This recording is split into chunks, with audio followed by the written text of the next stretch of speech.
Bibigyan ko kayo ng ideya mga katropa kung paano matutong mag-wiring sa motor o ano ba yung paraan para matuto kang mag-wiring sa motor. Unang-una, dapat alam mo yung color coding ng motor. Alam mo yung bawat purpose ng wire kung para saan ba tong dilaw, pink at gray. Okay? At pangalawa, palagi nyong iisipin na hindi lahat ng motor pare-parehas ng kulay ng purpose.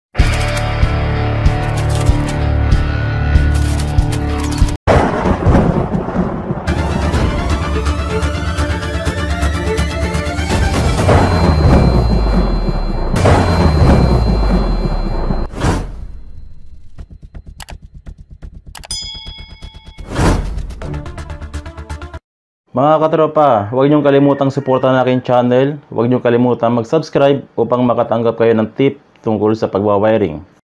Okay naman mga tropa, kung malapit lang kayo sa Lingayen, Pangasinan, Artacho Street, pwede niyo akong sadyain dyan sa repair shop upang magpa-wiring kayo ng personal sa akin sa inyong mga motor. Halimbawa, yung Honda tapos yung Yamaha, magkaiba sila ng purpose. Halimbawa, sa Honda, yung kulay orange na wire dito sa Honda ay signal light sa kaliwa. Okay?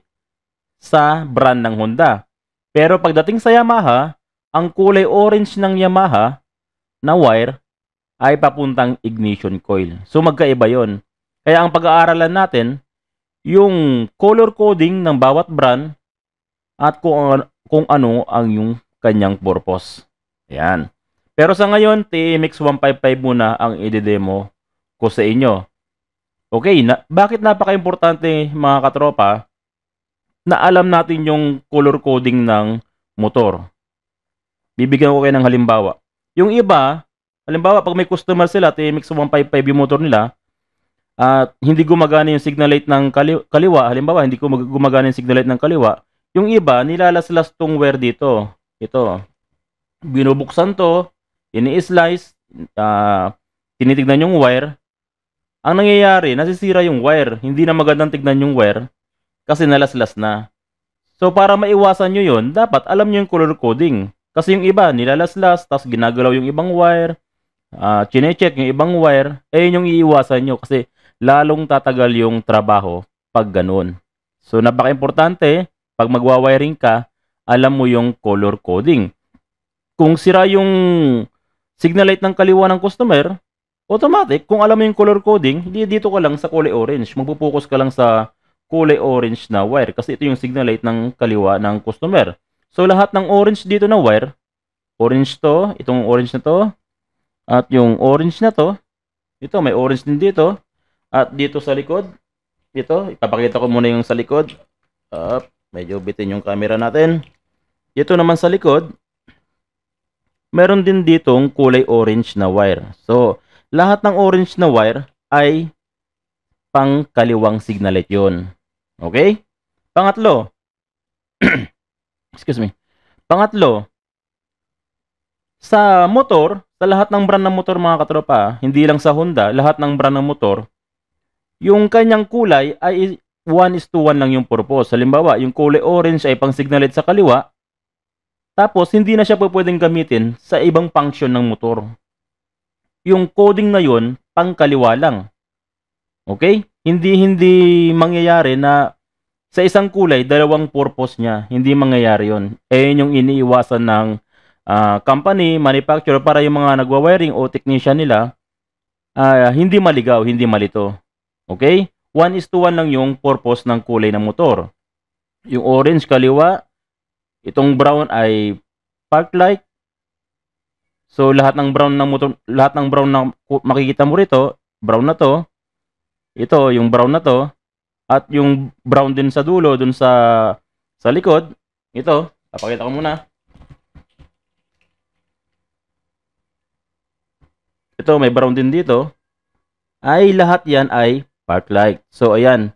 Yung tatlong bagay na dapat nyong tandaan. Kailangan alam mo yung coding, alam mo yung color coding ng motor. Pangalawa, iisipin nyo na Hindi lahat ng brand ay pare-parehas ng kulay at purpose. Bawat brand ay magkaiba ng purpose ng kulay. Iba yung purpose ng Yamaha, iba yung purpose na kulay ng Honda, Kawasaki at Suzuki. Magkaiba ng purpose yung mga yan. So, kada brand, pag-aaralan nyo yun kung ano yung purpose. Okay? Pero sa ngayon mga katropa, ang ituturo ko sa inyo ay pang TMX 155. So, ito yung nabili ko. So, ito, replacement lang to. Hindi to original. Pero, hindi naman nag-iiba yung kulay niya kahit na replacement tong ano na to, itong ating wire. Okay mga katropa, so simulan na natin para ma-recognize natin, matandaan nyo kung para saan ba itong mga kulay na to at hindi kayo maligaw at meron kayong gawin yung guide to pag gumagawa kayo ng motor na TMX 155 Honda. Okay mga katropa, so sa TMX 155 Honda may makikita tayo ritong ito, unahin muna natin to mga katropa. Itong light blue, ito light blue, tsaka kulay orange. So yung light blue at kulay orange ay signal light to sa left and right. So yung kulay orange natin na wire, ito yung signal light natin sa kaliwa. Okay? Kaliwang signal light, yung kulay orange na wire. Yung light blue, signal light natin to sa kanan. Okay? Signal light sa kanan, yung light blue. So dito, may makikita rin kayo ditong kulay orange at light blue sa socket. Ito mga katropa, itong bugkos na to, ito yung papuntang headlight. Ito yung nakalagay sa headlight, okay? Isa-isayin natin mamaya yan. Ito muna sa sa headlight. So, kulay orange na wire, signal light sa kanan, ay sa kaliwa. Light blue, signal light niya sa kanan. Tapos dito naman sa socket na to, papunta to dun sa dashboard ng ating TMX 155. Isa-socket nyo lang to. Meron kayong makikita ritong dalawang kulay din na kulay orange at light blue. Yung light blue, kanan, at yung orange, kaliwa. Tapos dito sa isa pang socket, may makikita kayo ritong green na mayroong lining na red. Ito yung ating neutral. Okay? Green na mayroong lining na red ay neutral. Tapos dito naman may makikita kayong brown. Okay? Itong brown na to ay park light. Ito yung park light natin o dim light ng dashboard. Pag nag-ilaw kayo, iilaw yung dashboard nyo. Magkakaroon siya ng ilaw para makita nyo yung takbo o speedometer nyo. Next, dito meron tayo sa socket nya. Meron tayo ritong dalawang wire na lang na natitira. Dito, meron ditong kulay black. Ito yung ating accessories wire. Black wire. Ito, accessories wire. Okay? Tapos yung isang natitira pa sa socket, yung green wire. Yung green wire, ito yung ground ng Honda. Okay? So, isa-isayin natin uli. Light blue, signal light sa kanan. Orange, signal light sa kaliwa. Green na mayroong lining na red. Ito yung ating neutral. Itong brown, ito yung ating park light o dim light. Yung black wire, ito yung ating accessories wire. At itong green wire ay ground. Okay, tapos na tayo dito sa socket na to. Tapos dito, tapos na tayo dito. Okay, iwalay na natin yan. So, dito naman sa mga wire na to. Ayan. Para isa-isayin natin lahat kung ano ba itong mga wire na to. Ano bang purpose niya. Dito muna tayo. So, dito may makikita kayo ritong park blue. Ay, brown. Ito. Ito yung ating park light. So, kung may brown dito, may brown, dito brown din, park light din yan mga katropa. Ito yung ating park light, yung brown. Tapos dito naman yung black, ito yung ating accessories wire. Ayan. Tapos itong dilaw, ito yung ating main supply ng headlight. Okay, siya yung nagsusupply doon sa switch ng headlight. Kung naghahanap kayo ng headlight, itong dilaw yung supply niya. Itong gray wire, ito yung ating main supply ng signal light. Okay, siya yung main supply ng signal light para masupplyan niya sa switch itong light blue tsaka yung orange na wire. Ayan. So partner tong tatlong na to. Yung gray wire, light blue tsaka orange, panay signal light yan. Ang main supply nila ay itong gray na wire. Siya yung main supply. Next natin, ito yung ating pink wire. Ang pink wire mga katropa ay papunta to doon sa resistor ng TMX doon sa likuran. Alam niyo umiinit, yung dalawang magkatabi. Yung mga dalawang magkatabi, yan yung nakikita niyo sa picture. Ayan yung resistor ng TMX 155. Ito yun, dyan nakalagay yung ating pink na wire. So marami nagtatanong sa akin kung pwede bang tanggalin yun. Pwede nyo tanggalin yun mga katropa, walang kaso doon. Ang trabaho nun, doon niya binabato yung sobrang charge o sobrang kuryente ng ating stator na nilalabas o ng regulator, ganun. Doon niya binabato yung sobrang kuryente. Ayan yung purpose ng resistor ng TMX 155. So itong kulay pink na wire ng TMX 155 ay papuntang resistor. Okay? Sana tayo. Tapos dito, may makikita tayo ditong kulay green. Yung kulay green, ayan yung ating ground ng TMX 155. Green wire. Ground. Yung light green, nakikita nyo yung light green, ito yung ating busina. Okay? Papunta to sa busina o sa pindutan ng busina. Light green, siya yung magsusupply sa busina. Tapos dito, meron pang isang green uli. Ito yung ground natin. Ayan, green. Tapos dito naman, meron tayong kulay pula. Siya yung main supply ng susian. Ito yung papuntang battery. Live to, positive. Okay? Kung ito yung kulay green ay ground, siya naman yung positive natin. Papunta to sa susian o ignition switch. Okay, dalawang wire na lang natitira dito. Meron tayo ditong green na mayroong lining na yellow. Yung green na mayroong lining na yellow, ito yung stoplight natin. Okay, pag pipisil ka, siya yung magsusupply doon sa stoplight o brake light natin. Ito, green na mayroong lining na yellow, siya yung brake light. At last na wire dito sa uluhan ng TMX, ito yung ating kill switch, yung black na mayroong lining na white. Siya yung kill switch ng CDI. Papunta rin to ng susian. Okay? So, ayan lahat yung purpose ng wire dito sa uluhan ng TMX 155. Meron pa pala natira mga katropa, itong dalawang grupo na to. Ito na yung papuntang busina. So, meron ditong green.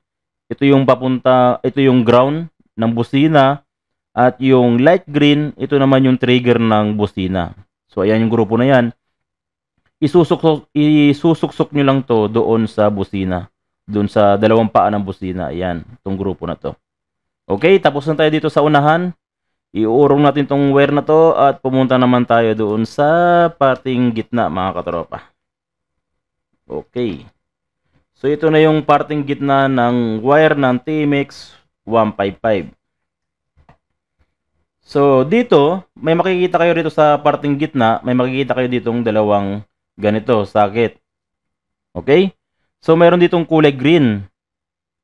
Ito yung ground. Okay? Ground. Tapos ito namang black na mayroong lining na yellow. Ito yung ating ignition coil. So, yung dalawang to, papuntang ignition coil to mga katropa. Itutusok nyo lang to doon sa paa ng ignition coil. So, ito yung green, ito yung ating ground ng ignition coil. At ito namang black na mayroong lining na yellow, ito yung ating pinaka-trigger ng ignition coil o galing CDI ito. Okay? Ito yung grupo niya. Itutusok nyo sa ignition coil yan. Next, ito namang isang to ay sa flasher relay. Okay? Sa flasher relay, meron siyang dalawang wire. Meron siyang black wire. Ito yung ating accessories wire. yung ating black wire. Meron siyang gray wire, katulad kanina, nakita nyo sa unahan. Ito yon, galing yan, yung gray wire. Ito yung main supply ng ating signal light o flasher relay. Ayan, yung gray wire. Okay? Okay. Accessories wire, tapos gray wire. Ito yung ating main supply ng signal light, tapos yung black wire ay siya yung ating accessories wire. Okay? Dadako naman tayo dito sa kaunti, sa baba ng kaunti. Mayroon tayong makikitang ito. Ito yung socket ng ating charger. Ito. Susuksok nyo lang yan, yung sa charger ng TMX. So, dito sa socket ng charger, mayroon tayong makikita ritong 4 na kulay. So, meron kang kulay dilaw. Ito yung supply ng headlight ng TMX. Siya yung magsusupply. So, napansin nyo kanina, meron dilaw din sa pinakaunang pinakita kong wire. Ito rin yun. Okay? Yung dilaw, ito yung supply ng headlight.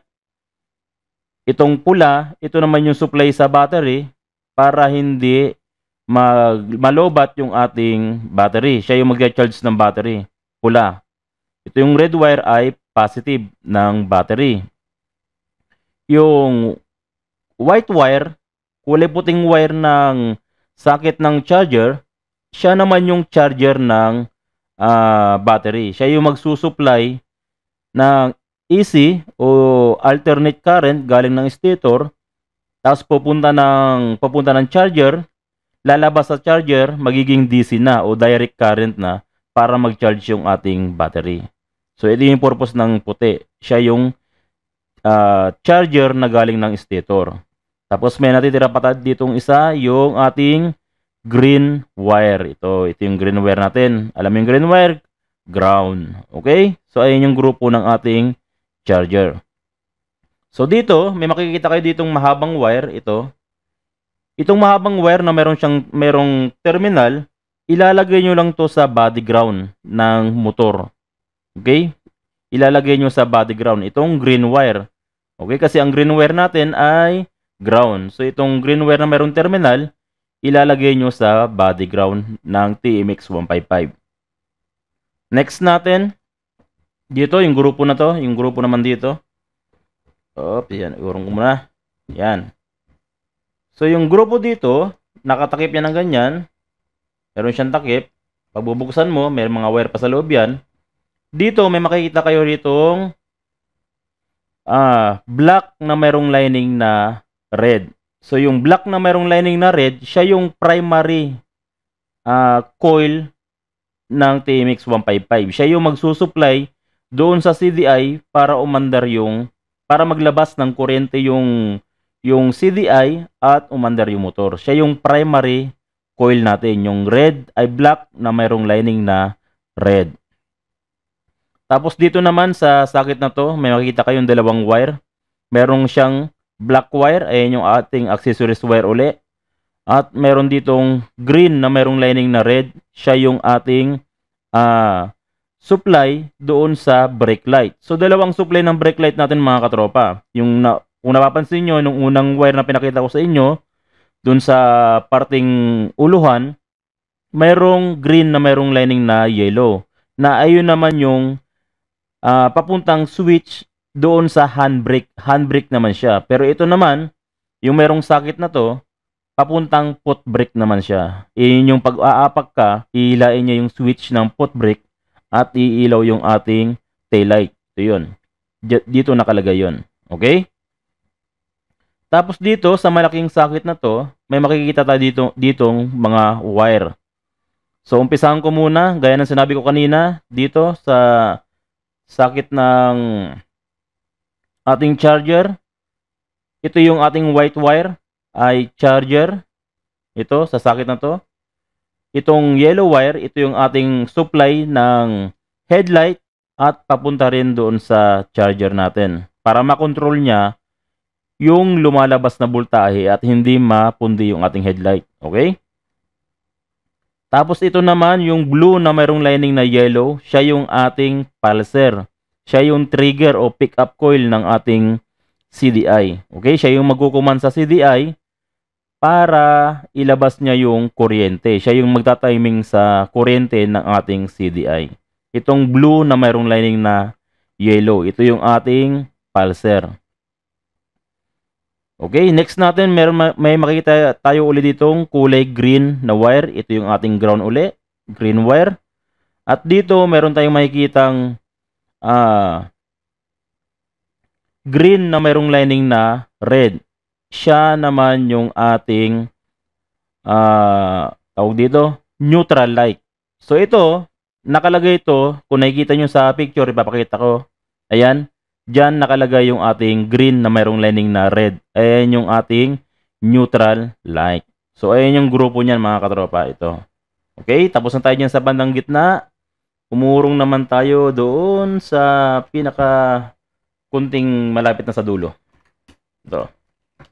So, pag iurong mo ng kaunti itong wire, mayroon tayong makikita rito na ito. Okay? So, unahin muna natin tong green tsaka red wire. Itong green wire, so kanina ko pa sinasabi, yung green wire ay ground siya. Pero sa ngayon, kung yung isa kanina ibabody ground mo, ito naman ay ilalagay mo sa battery. Sa negative sign ng battery o minus sign ng battery. Ayun yung ating green wire o yun yung ating ground. Okay? Tapos ito naman, yung mayroong fuse, ito yung ating positive na wire. Ito. So yung terminal ng ating red wire, ilalagay nyo sa positive na wire. Doon sa plus sign. Yung plus na sign niya ay yung ating positive na positive ng ating motor. So sa fuse, dito mga katropa, meron na siyang libreng fuse ata to. Tingnan natin kung may libreng fuse to. Yun, meron na siyang nakalagay na libreng fuse. So, tandaan nyo mga katropa, sa fuse, ang pinakamataas nyo lang dapat na gagamitin sa fuse ay 15 amperes. Huwag kayong maglalagay ng 20 amperes or huwag nyo lalagyan ng, ng wire. Huwag nyo lalagyan ng wire.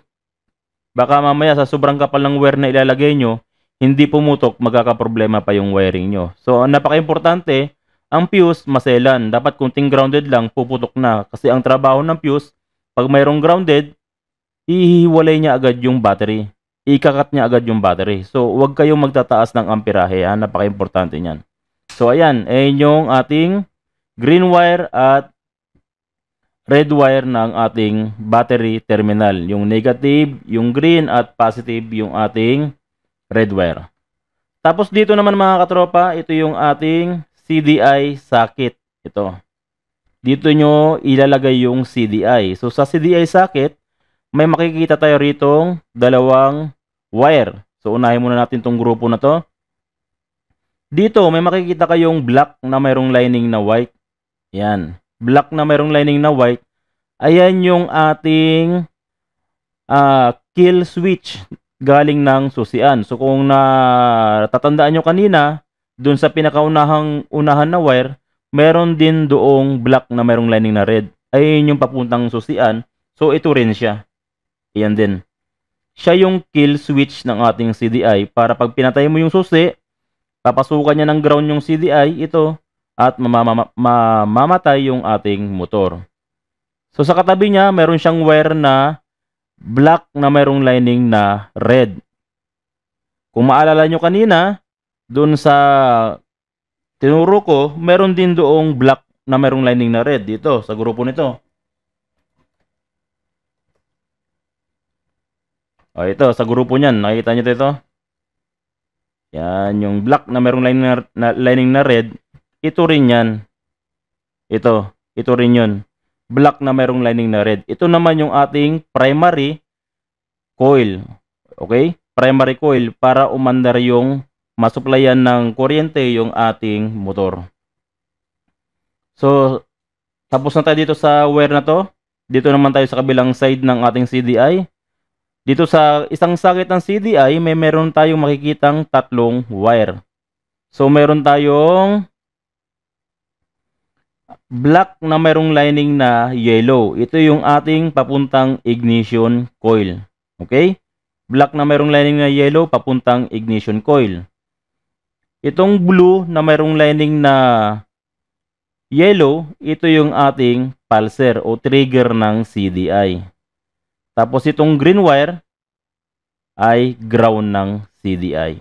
Okay? So ayun yung ating circuit ng CDI. Okay, dito lang tayo sa pinakadulo, pinakahuli, pinaka last part ng ating harness wire ng motor. Pinaka last part ng harness wire ng TMX 155. So sa pinakadulo o dun sa taillight, sa pinaka puwetan ng bahagi ng motor, may makikita tayong mga wire na to. Okay? So unahin muna natin dito sa green wire, ito yung tatlong green wire. So yung tatlong green wire na to kasi dito ilalagay itong dalawang bilog na to o yung sakit na dalawahan. Dito ilalagay yung ground ng ating signal light, tapos yung single wire naman ay diyan ilalagay yung ground ng ating tail light. Kasi yung green wire ay ground natin, ito. Tapos ito sa dulo ng isang green wire may terminal, itutornilyo ninyo to sa body ground ng motor. Okay? Tapos dito naman meron tayong brown wire. Ito yung ating park light ng tail light or tinatawag na dim light. Yung pag hindi ka nagbi-brake, ito siya yung mahihinang ilaw para mapansin ka sa gabi. Ito, brown wire. Okay, brown wire. Sa likod ay park light. Tapos ito namang green na mayroong lining na yellow, siya naman yung ating brake light. Siya na yung magsusupply dun sa ating brake light na bombilya para umilaw siya pag pumreno ka. Ito naman yung orange ay ating signal light sa kaliwa. Okay, signal light sa kaliwa. Yung blue wire ay signal light sa kanan, itong light blue. Okay? Tapos ito namang ating pink wire ay sa resistor. Okay? Diyan yung ilalagay yung dalawang wire ng resistor. Ayan, diyan yung ilalagay. So ayan yung ating kompletong harness wire ng TMX 155 mga katropa. So ayan yung coding niya, ayan yung purpose niya. So napaka-importante mga katropa ay alam natin yung purpose ng bawat kulay, bawat wire para hindi kayo mahirapan mag-wiring, madali yung trabaho, at may iwasan nating masunog yung ating mga motor. Okay mga katropa, sa susunod, ibang harness wire naman ang tatalakayin natin. Ibang wire naman yung i-demo ko sa inyo kung para saan ba yung kulay na yon, ano bang purpose ng kulay na yan, at sa ibang motor naman natin gagawin mga katropa. Pero sa ngayon, TMX 155 yung ating dinedemo. So ayun yung complete tutorial kung para saan yung mga kulay ng motor ay kulay ng wire ng TMX 155 CDI mga katropa. Okay mga katropa, maraming salamat sa inyo sa walang sawang pagsuporta at sa walang sawang panonood sa ating channel. Naway sa inyong panonood ay marami kayong natutunan mga katropa at nagagamit nyo sa panghanap buhay mga katropa. Importante mga katropa, magamit nyo sa panghanap buhay itong ating ginagawang video mga katropa. Okay mga katropa, salamat. God bless sa inyo at ingat palagi mga katropa.